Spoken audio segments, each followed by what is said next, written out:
Olá a todos. Então, o dia de ontem foi essencialmente marcado por um sentimento relativamente misto a acontecer nos mercados. Portanto, nós tivemos aqui os Estados Unidos a tentar incluir a Europa numa possível tensão já existente entre os Estados Unidos e a China, no que toca, no fundo, a esta acusação que os Estados Unidos faz relativamente ao fabrico do próprio vírus, que diz que de facto foi tudo pensado e engendrado pela China. Portanto, os Estados Unidos aqui a tentar incluir a Europa neste seu argumento, e no fundo a trazer aqui alguma apreensão por parte de alguns investidores. No entanto, por outro, temos aqui as economias a abrirem e isso a trazer aqui alguma confiança, pelo menos a parte dos investidores.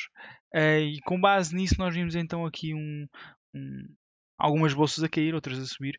A maior parte delas eu diria que caíram durante o dia de ontem. Não foram quedas muito substanciais, portanto, nenhuma delas chegou a atingir o 1%. E até o Nasdaq acabou por valorizar 0,5%. Daí o sentimento ter sido relativamente misto. Depois também houve um aumento das yields de dívida pública da maior parte dos países, refiro-me à Europa e aos Estados Unidos, muito por consequência, possivelmente, de aqui uma falta de confiança também em relação a certos países e também a algum apetite pelo risco. Depois, em termos de calendário, aquilo que nós observamos foi, então, em termos de indicadores, um dia de retail sales, em que na maior parte dos casos não tivemos boas novidades para ninguém, assim eu ignoraria aqui um bocadinho estes dados de março. Para a Austrália aqui e a Alemanha, factory orders para a Alemanha, mas depois, apesar de ter sofrido aqui uma queda, mas depois os dados foram relativamente maus. Depois também tivemos aqui a ADP Employment Report para os Estados Unidos e que revelam uma diminuição de 20 milhões de pessoas empregadas. Isso já são dados relativamente maus, mas já todos, acho eu, esperaríamos uma coisa deste género. E depois, no dia de hoje, o dia é também de apetite pelo risco. Portanto, vemos aqui as principais bolsas a valorizarem, as yields também a subirem muito por consequência deste apetite pelo risco, o crudo a estabilizar e o ouro a subir. E na minha opinião, que o que está a motivar este maior apetite é no fundo os bons dados que saíram para a China no mercado durante a abertura do mercado asiático, e no fundo isso aqui a contagiar a Europa de forma positiva. Não contagiou a própria Ásia, no sentido em que os mercados asiáticos estiveram em queda durante grande parte da sua sessão. No entanto, aqui a ter um impacto positivo na Europa. E em termos de calendário, eu diria destaque no dia de hoje, então aqui há Bank of England Interest Rate Decision, portanto, acabou por manter a sua taxa de juros inalterada em 0,1%, como seria de esperar. Depois, eu também daria aqui destaque então as Initial Jobless Claims a saírem para os Estados Unidos ao 12h30. Isto espera-se que mexa de facto com o mercado. Esperemos mais 3 milhões de pessoas desempregadas. Veremos se de facto volta a exceder este valor ou não. Mas o desemprego de facto não para de subir nos Estados Unidos.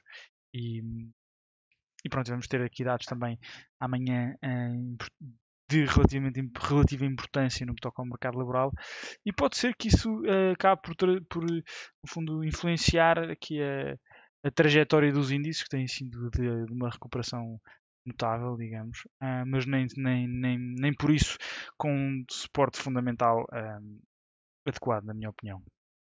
Mas pronto, no que toca aqui então a pares cambiais e alguma análise fundamental e técnica destes pares.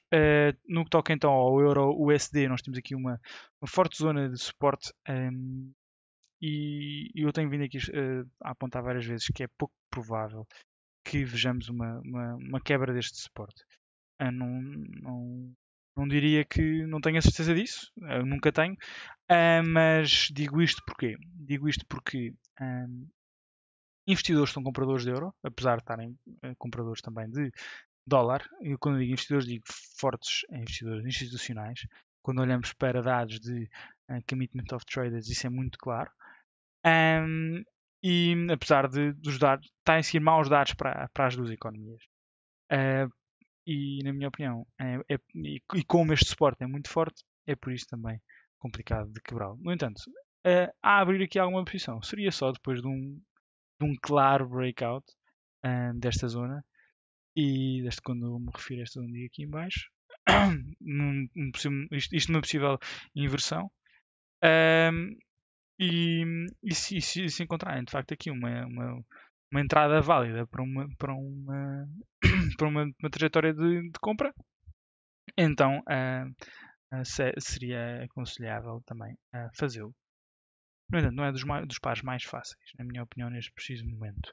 Depois, no que toca também ao euro, que é o Stock 50, desculpem. Temos então o dia de ontem aqui a ser negativo, como já referimos, e o dia de hoje aqui a ser positivo, muito pelo apetite, pelo risco que se está a sentir.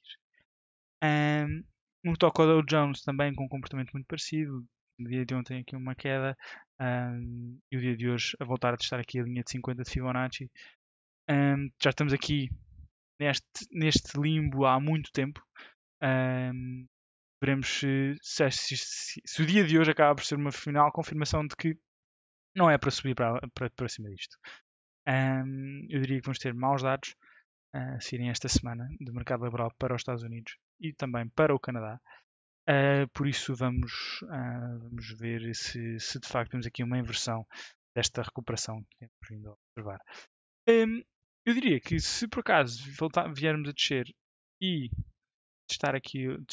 voltar a confirmar que de facto não é de 50, de facto desculpem, não passamos a linha de 50, podemos ver aqui um padrão de head and shoulders e depois dar início então a uma queda mais substancial.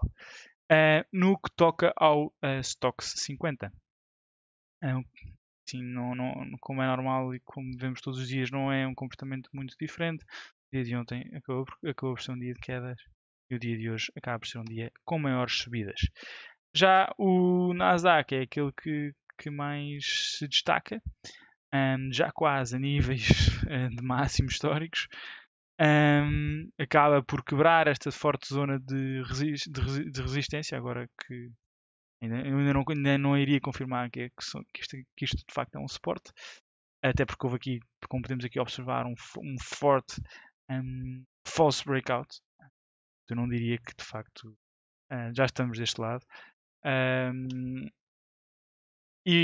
Mas pronto, é aquele que mais tem destacado, onde os índices caíram, menos este. Depois, no que toca ao GBP-USD, tenho vindo a alertar desde há bastante tempo a possibilidade de vermos aqui um padrão de Head and Shoulders e agora finalmente quebramos então esta linha que aqui se encontrava. Podiam ver aqui a ideia de ordem que eu dei caso houvesse uma quebra e caso se confirmasse, então podia ser que víssemos então o par a cair.